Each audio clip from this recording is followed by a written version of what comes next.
আজ নিজ হাতে স্বামীর দ্বিতীয় বউকে বরণ করছে সিনথিয়া। ৩ বছরের সংসার, সারা জীবনে একসাথে থাকার প্রতিশ্রুতি, ভালোবাসা, খুনসুটি সব আজ একটা বাচ্চার কারণে হেরে গেল। হ্যাঁ, শুনতে খারাপ লাগলেও এটাই সত্যি। সিনথিয়া যার বিয়ের বয়স ৩ বছর, এই ১০ বছরের সংসারে ভালোবাসার কমতি ছিল না, ছিল শুধু এক অপূর্ণতা। তার বাচ্চা না হওয়ার কারণে আজ তার স্বামী দ্বিতীয় বিয়ে করেছে, আর সেই বউকে নিজ হাতে বরণ করেছে। ৩ বছর আগে সেও একই জায়গায় লাল টুকটুকে শাড়ি পরে তার স্বামীর পাশে দাঁড়িয়েছিল, আর আজ তার স্বামীর পাশে অন্য নারী। এই অনুভূতি কোনো ভাষায় প্রকাশ করার মতো না। কথায় আছে না, মেয়েদের বুক ফাটে তবু মুখ ফোটে না। তার বুকটা ফেটে যাচ্ছে, কিন্তু তাও সে পাথরের মতো দাঁড়িয়ে আছে। মনে হচ্ছে যেন সে সতীনকে খুশি মনে বরণ করেছে। রোকেয়া মির্জা অর্থাৎ তার শাশুড়ি বলল, বড় বউ, এভাবে আর কতক্ষণ দাঁড়িয়ে থাকবে? তাড়াতাড়ি বরণ করো। হ্যাঁ, করছি মা। সবাই সিনথিয়ার দিকে তাকিয়ে আছে। এমন দৃশ্য হয়তো তারা কখনো দেখেনি, আর না হয়তো দেখবে। বরণ করা হলো, নতুন বউকে ভেতরে প্রবেশ করানো হলো। রোকেয়া মির্জা পরম আদরে তার ছেলে আর ছেলের বউকে ড্রয়িং রুমের সোফায় বসালেন। সিনথিয়ার শাশুড়ি নতুন বউকে মিষ্টি মুখ করালেন। পাশেই তার স্বামী সাব্বির বসে আছে মাথা নিচু করে। সিনথিয়া এক দৃষ্টিতে তাকিয়ে আছে। আচ্ছা, একটা বাচ্চাই সব হয়তো, না হলে কি করে একটা মানুষ আমার সব ভালোবাসার প্রতিশ্রুতি ভুলে গিয়ে অন্যের হয়ে গেল? এসব নিজে নিজে বিড়বিড় করে শুরু করলো। ভাবতেও অবাক লাগে, যেই স্বামী তাকে এত ভালোবাসত, সেই স্বামী তার কাছে দ্বিতীয় বিয়ে করার জন্য অনুমতি চেয়ে বিয়ে করলো একটা বাচ্চার জন্য। শুধু স্বামী না, তার শ্বশুর শাশুড়ি সবাই কত পাষাণ। একসময় তারা সবাই চোখে হারাতো, অথচ আজ তারা তার জন্য সতীন নিয়ে আসলো তার হাতে পায়ে ধরে। ভাবতে খুব হাসি পায়। তার স্বামী তাকে যখন বলল সে শুধুই তাকে মন থেকে ভালোবাসে, তার জায়গা কাউকে দিবে না, সে শুধু বাচ্চার জন্যই বিয়ে করেছে, তখন তার প্রচুর হাসি পেয়েছিল। এসব সে এক কোণে দাঁড়িয়ে ভাবছিল। হঠাৎ শাশুড়ির ডাকে ভাবনা থেকে বেরিয়ে আসলো, দীর্ঘশ্বাস ফেললো। হ্যাঁ বলুন। শোনো বউ, বলছিলাম কি, আজ তো নতুন বউ আর সাব্বিরের বাসর রাত, তুমি বরং গেস্ট রুমে চলে যাও মা। সিনথিয়া হেসে বলল, মা, আপনার চিন্তা করতে হবে না, আমি সব ব্যবস্থা করে রেখেছি। যেখানে গোটা মানুষটাকে দিয়ে দিলাম, সেখানে রুম আর এমন কি? সাব্বিরের বাবা বলল, বৌমা এভাবে বলো না, তুমি তো জানো সব। হ্যাঁ বৌমা, এভাবে বলে আমাদের কাঠগড়ায় দাঁড় করিও না, আমরা যে নিরুপায়, একটা বাচ্চা। থাক মা, আর বারবার এটা বলে আমাকে লজ্জা দিবেন না। সাব্বির সিনথিয়ার কথা শুনে তার দিকে তাকালো। সিনথিয়া চোখ সরিয়ে নিল। মা, আমি মানুষটা আর রুম দুইটাই ওকে দিয়ে দিলাম, কিন্তু প্লিজ আমি নিজে ওদের বাসর ঘরে দিয়ে আসতে পারবো না। এটা অন্তত আমাকে করতে বলবেন না। আমিও মানুষ, আমি কোনো রোবট নই। সবাই তার দিকে অসহায় দৃষ্টিতে তাকালো। সিনথিয়ার এক মুহূর্ত দাঁড়ালো না,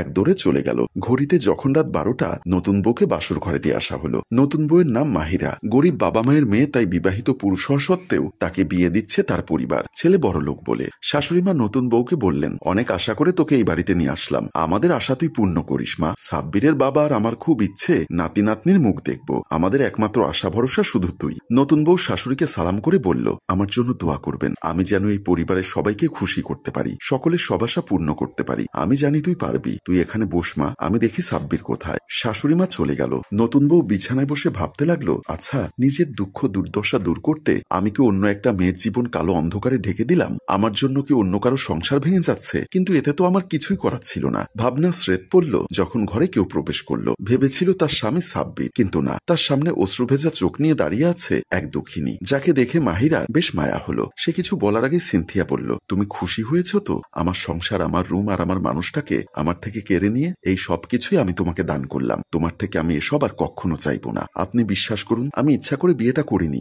আমি মা বাবা মরা মেয়ে, গরিব ঘরে জন্ম আমার। মামার ঘাড়ে বসেছিলাম, ওনারা সুযোগ খুঁজছিল আমাকে বিদায় করার। আর যখন এমন একটা পরিবার থেকে সম্বন্ধ এসে গেল যারা কিনা একটা সন্তানের জন্য দ্বিতীয় বিয়ে করাতে চাচ্ছেন ছেলেকে, তখন আর আমার মামা মামি আমাকে কিছু জিজ্ঞাসা না করেই জোর করে। কথা শেষ হবার আগেই সিনথিয়া বলল, চাইলে তো পালিয়ে যেতে পারতে, দুচোখ যেদিকে যায় যেতে পারতে, রাস্তায় ভিক্ষা করতে পারতে, তবু তুমি এখানে এসে আমার সবকিছু নিয়ে নিয়েছো। শুধু এটা মনে রেখো, আজ তুমি আমার জীবনটা শুধরাতে আমার জীবন তরি এক অথৈ সাগরে ভাসিয়ে দিয়েছো। আমি তোমাকে অভিশাপ দিলাম, যে সন্তানের জন্য তোমাকে এত আশা করে এই পরিবারের সবাই নিয়ে এসেছে, আর যে সন্তান দেবার প্রতিশ্রুতি দিয়ে তুমি আমার সংসারে ভাগ বসিয়েছো, সেই সন্তান তুমি দিতে পারবে না। এটা আমার অভিশাপ, এক অভাগীর অভিশাপ। মাহিরা প্রচন্ড ধাক্কা খেলো। সে কি করবে কিছুই বুঝতে পারছে না। এত বড় অভিশাপ দিয়ে গেল তাকে। যদি এটা সত্যি হয়ে যায়, কিছুদিন পরই ডাক্তারের কাছ থেকে ফিরে সাব্বির তার বাবা মাকে খুশির সংবাদ দিল। সাব্বিরের মা বাবা দুজনেই বেশ খুশি হলো। বাবা বললেন, আমি জানতাম তুমি আমাদের নিরাশ করবে না। একটা বংশের প্রদীপের জন্য আমরা হাহাকার করছিলাম, তুমি আমাদের অনেক বড় উপকার করলে মা। শাশুড়ি বলল,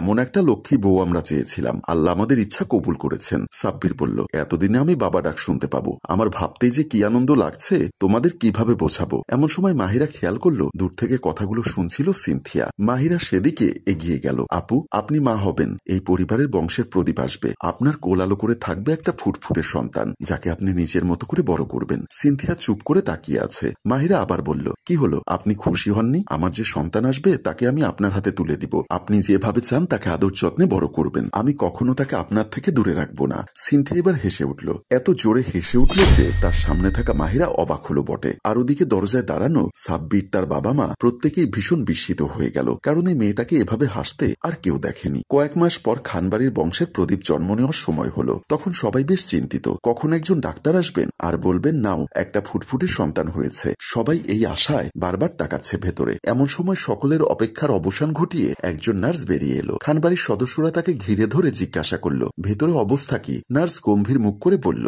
আমি খুব দুঃখের সাথে জানাচ্ছি বাচ্চাটা মারা গেছে।